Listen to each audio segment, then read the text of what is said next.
Bismillahirrahmanirrahim. Assalamualaikum warahmatullahi wabarakatuh. Salam sejahtera untuk kita semua. Semoga selalu dalam lindungan dan kasih sayangnya. Amin ya robbal alamin. Pada kesempatan kali ini, saya Jihan Lukiana Putri, NIM C1F021076, akan mempresentasikan makalah yang berjudul Zakat, yang berisikan jenis-jenis zakat, syarat wajib zakat, dan dasar syariah dari zakat itu sendiri. Baiklah, saya langsung memulai presentasi saya yang berjudul Zakat. Baik, saya akan memulai presentasi saya mengenai zakat. Akan dibahas mengenai poin-poin penting yang terdapat pada makalah saya yang berjudul Zakat.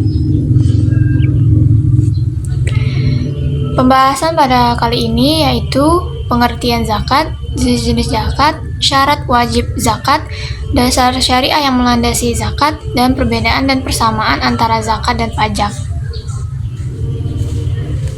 Baik, yang pertama adalah pengertian dari zakat.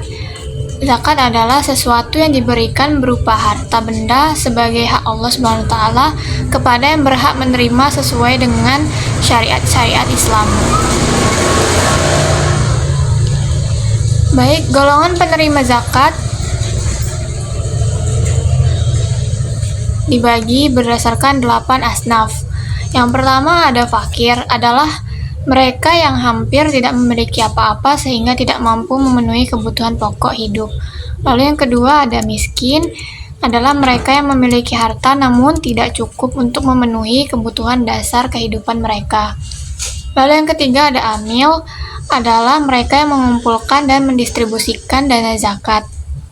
Yang keempat ada mualaf, mereka yang baru masuk Islam dan membutuhkan bantuan untuk menguatkan dalam tauhid dan syariah.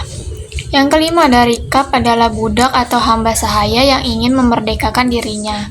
Yang keenam ada garimin, adalah mereka yang berhutang untuk kebutuhan hidup dalam mempertahankan jiwa dan izzahnya. Yang ketujuh ada fisabilillah, adalah mereka yang berjuang di jalan Allah SWT dalam bentuk kegiatan dakwah, jihad, dan lain sebagainya. Yang terakhir adalah ibnu sabil, adalah mereka yang kehabisan biaya di perjalanan dalam ketaatan kepada Allah SWT. Baik, selanjutnya ada jenis-jenis zakat. Pada umumnya zakat terbagi menjadi dua. Yang pertama zakat fitrah, dan yang kedua adalah zakat mal. Zakat fitrah adalah zakat yang diwajibkan atau setiap jiwa, baik laki-laki dan perempuan muslim, yang dilakukan pada bulan suci Ramadan. Sedangkan zakat mal adalah zakat yang dikenakan atas segala jenis harta yang secara zakat maupun substansi perolehannya. Zakat mal terdiri dari banyak jenis. Yang pertama ada zakat emas, perak, dan logam mulia. Lalu ada zakat atas uang dan surat-surat berharga. Yang ketiga ada zakat perniagaan. Yang keempat zakat pertanian, perkebunan, dan hasil kehutanan. Yang kelima ada zakat peternakan dan perikanan. Yang keenam zakat pertambangan. Yang ketujuh zakat perindustrian. Yang kedelapan zakat pendapatan dan jasa. Zakat ini sering disebut dengan zakat profesi. Lalu yang terakhir ada zakat rikas, adalah zakat yang dikenakan atas harta temuan, di mana kadar zakatnya adalah 20%. Selanjutnya ada syarat wajib bagi orang yang berzakat. Yang pertama harus beragama Islam. Zakat hanya diwajibkan bagi orang Islam saja. Hal ini didasari oleh hadis Nabi ketika beliau berkata kepada sahabatnya, Mu'adz bin Jabal yang akan diutus ke negeri Yaman, sesungguhnya engkau akan dihadapkan dengan ahli kitab. Oleh karena itu, tindakan pertama yang akan engkau lakukan adalah menyerukan kepada mereka agar meyakini bahwa tidak ada Tuhan selain Allah SWT dan Muhammad adalah utusan Allah. Yang kedua adalah merdeka jiwa dan raga. Para ulama telah menyepakati bahwa budak tidak wajib mengeluarkan zakat. Hal itu disebabkan secara hukum mereka tidak memiliki harta. Yang ketiga, harus balik dan berakal sehat. Hanya umat muslim yang telah balik dan sehat akalnya yang perlu berzakat. Anak-anak yang belum balik atau orang yang tidak berfungsi dengan baik akalnya atau otaknya atau gila tidak dikenai kewajiban berzakat. Selanjutnya, selain syarat wajib bagi orang yang berzakat, harta juga memiliki syarat agar dapat dipenuhi sebagai zakat. Yang pertama, merupakan hak milik. Harta yang merupakan hak milik maksudnya adalah harta yang dizakatkan mutlak dimiliki oleh orang yang wajib zakat dan tidak bersangkutan dengan hak orang lain. Yang kedua, harta yang berkembang. Maksudnya adalah harta yang dengan sengaja dibiarkan akan memiliki kemungkinan untuk berkembang dalam rangka mendapatkan keuntungan. Lalu yang ketiga, telah mencukupi nisabnya. Artinya, nisab adalah jumlah minimal dari harta yang wajib dizakati berdasarkan ketetapan agama Islam. Yang keempat, melebihi kebutuhan pokok. Yang dimaksud harta yang sudah mencapai harta yang jumlahnya telah mampu menutupi seluruh kebutuhan pokok seperti pangan, sandang, dan papan. Selanjutnya, bebas dari utang. Harta yang sudah mencapai satu nisab terbebas dari utang. Apabila utang tersebut tidak mengurangi nisab harta yang wajib dizakatkan, maka zakat tetap wajib dibayarkan.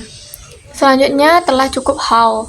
Dalam hal ini, harta tersebut telah memiliki 1 tahun sekitar 354 hari menurut penanggalan Hijriyah atau 365 hari menurut penanggalan Masehi.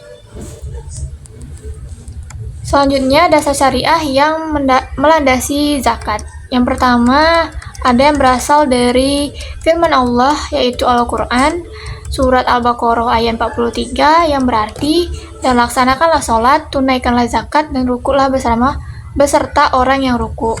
Lalu ada surat Al-Baqarah ayat 276 yang artinya Allah memusnahkan riba dan menyuburkan sedekah. Allah tidak menyukai setiap orang yang tetap dalam kekafiran dan bergelimang dosa. Selanjutnya terdapat pada surat At-Taubah ayat 103 yang artinya, ambillah zakat dari harta mereka guna membersihkan dan mensucikan mereka, dan berdoalah untuk mereka. Sesungguhnya doamu itu menumbuhkan ketentraman jiwa bagi mereka. Allah Maha Mendengar, Maha Mengetahui. Lalu selanjutnya terdapat pada surat Ar-Rum ayat 39 yang artinya, dan sesuatu riba atau tambahan yang kamu berikan agar harta manusia bertambah, maka tidak bertambah dalam pandangan Allah. Dan apa yang kamu berikan berupa zakat yang kamu maksudkan untuk memperoleh keridaan Allah, maka itulah orang-orang yang melipat gandakan pahalanya. Selanjutnya, dasar syariah yang berasal dari hadis. Yang pertama, hadis yang diriwayatkan oleh Imam Bukhari dan Muslim yang berisi Islam dibangun di atas 5. Persaksian bahwa tidak ada Tuhan kecuali Allah dan Muhammad adalah utusan Allah, mendirikan sholat, menunaikan zakat, naik haji, dan puasa Ramadan. Selanjutnya, hadis yang dipesan oleh Nabi Muhammad SAW ketika mengutus Mu'adz bin Jabal ke Yaman. Baik, selanjutnya ada pengertian dari pajak. Menurut Undang-Undang Nomor 28 Tahun 2007 tentang Ketentuan Umum dan Tata Cara Perpajakan, pajak adalah kontribusi wajib kepada negara yang terutang oleh orang pribadi atau badan usaha yang bersifat memaksa berdasarkan undang-undang dengan tidak mendapatkan imbalan secara langsung dan digunakan untuk keperluan negara bagi sebesar-besarnya kemakmuran rakyat. Selanjutnya, ada perbedaan dan persamaan antara zakat dan pajak. Persamaan dari keduanya yaitu keduanya mengandung unsur paksaan, baik itu zakat maupun pajak. Lalu yang kedua, pajak dan zakat sama-sama disalurkan melalui lembaga. Jika zakat yaitu Basnas dan pajak adalah lembaga Kementerian Perpajakan. Lalu selanjutnya, tidak ada imbalan tertentu bagi yang mengeluarkan pajak maupun zakat dari lembaga menerimanya. Lalu yang terakhir, keduanya memiliki target-target pada aspek sosial, ekonomi, dan politik tertentu. Selanjutnya, perbedaan dari zakat dan pajak. Dari segi penerimaan, zakat mempunyai 8 golongan mustahik dan dapat dirasakan langsung atau tidak langsung. Lalu yang kedua, penerimaan pajak tidak bisa dirasakan langsung oleh penerima. Selanjutnya yang kedua, zakat dibayarkan saat harta mencapai nisab, sedangkan pajak dibayarkan saat 1 tahun pembukuan. Lalu yang perbedaan yang terakhir, Alat pembayaran yang digunakan zakat yaitu uang tunai atau bahan makanan pokok. Sedangkan pajak, alat pembayaran pajak yaitu uang tunai. Baik, itulah presentasi saya mengenai zakat beserta komponen-komponennya. Saya akan menyimpulkan presentasi saya pada kesempatan kali ini.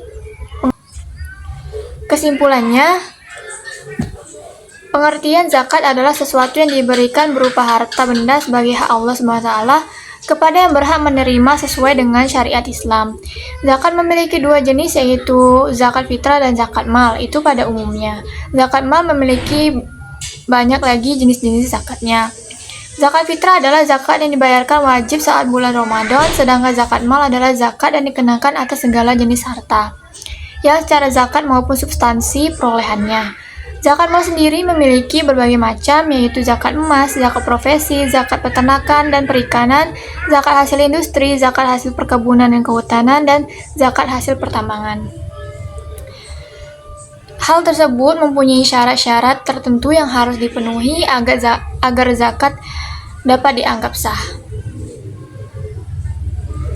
Baik, itulah presentasi saya mengenai zakat dan komponen-komponennya beserta pajak dan perbedaannya antara pajak dan zakat. Saya mohon maaf jika ada salah kata dalam penyampaian. Saya akhiri. Wassalamualaikum warahmatullahi wabarakatuh.